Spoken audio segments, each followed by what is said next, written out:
ಮಧ್ಯಪ್ರದೇಶದ ಬುರ್ಹಾನ್ಪುರದಲ್ಲಿ 17ರ ತರುಣಿಯೊಬ್ಬಳು ಒಡೆದ ಬೀರ್ ಬಾಟಲಿಯಿಂದ ಚುಚ್ಚಿಸಿ ಗಂಡನನ್ನು ಕೊಲ್ಲಿಸಿದ್ದಲ್ಲದೆ ಅದನ್ನು ತನ್ನ ಪ್ರಿಯಕರನಿಗೆ ವರದಿ ಮಾಡಿದ ಭೀಕರ ಸಂಗತಿ ನಡೆದಿದೆ.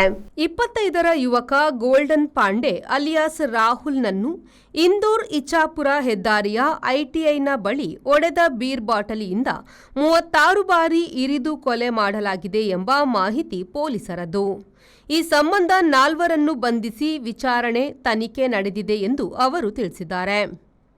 17ರ ತರುಣಿ, ಆಕೆಯ ಪ್ರಿಯಕರ ಹಾಗೂ ಆತನ 2 ಗೆಳೆಯರು ಬಂಧಿತರು. 4 ತಿಂಗಳ ಹಿಂದೆ ಮದುವೆಯಾಗಿತ್ತು. ಜೋಡಿಯು ಶಾಪಿಂಗ್ ಮತ್ತು ಊಟ ಮುಗಿಸಿ ಇಗ್ಗಾಲಿ ಕಲದಲ್ಲಿ ವಾಪಸ್ಸಾಗುವಾಗ ಈ ಹತ್ಯೆ ನಡೆದಿದೆ ಎಂದು ಬುರ್ಹಾನ್ಪುರ ಎಸ್ಪಿ ದೇವೇಂದ್ರ ಪಾಟೀದಾರ್ ತಿಳಿಸಿದ್ದಾರೆ. ದಾರಿಯಲ್ಲಿ ಚಪ್ಪಲಿ ಹರಿದುದಾಗಿ ಆಕೆ ಗಾಡಿ ನಿಲ್ಲಿಸಿದ್ದಾಳೆ. ನಿಂತ ಕೂಡಲೇ ಆಕೆಯ ಪ್ರಿಯಕರ ಯುವರಾಜ್ನ 2 ಸ್ನೇಹಿತರು ಸುತ್ತುವರೆದಿದ್ದಾರೆ. ಎಳೆದು ಹಾಕಿ ರಾಹುಲ್ಗೆ 36 ಬಾರಿ ಇರಿಯಲಾಗಿದೆ. ಇದನ್ನು ವಿಡಿಯೋ ಮಾಡಿ ಯುವತಿಯು ಪ್ರಿಯಕರನಿಗೆ ವಿಡಿಯೋ ಕಾಲ್ನಲ್ಲಿ ಭಯಾನಕ ಕೊಲೆಯನ್ನು ತೋರಿಸಿದ್ದಾಳೆ. ಗಂಡ ಹೆಂಡತಿ ಹೊರ ಹೋಗಿದ್ದರು ಎಂಬ ರಾಹುಲ್ ಮನೆಯವರ ದೂರಿನ ಮೇಲೆ ತನಿಖೆ ನಡೆದು ಆರೋಪಿಗಳನ್ನು ಬಂಧಿಸಲಾಗಿದೆ. Pull up the flicks and I take it on gear. Pull up the hands and I feel more beer. I dig it on.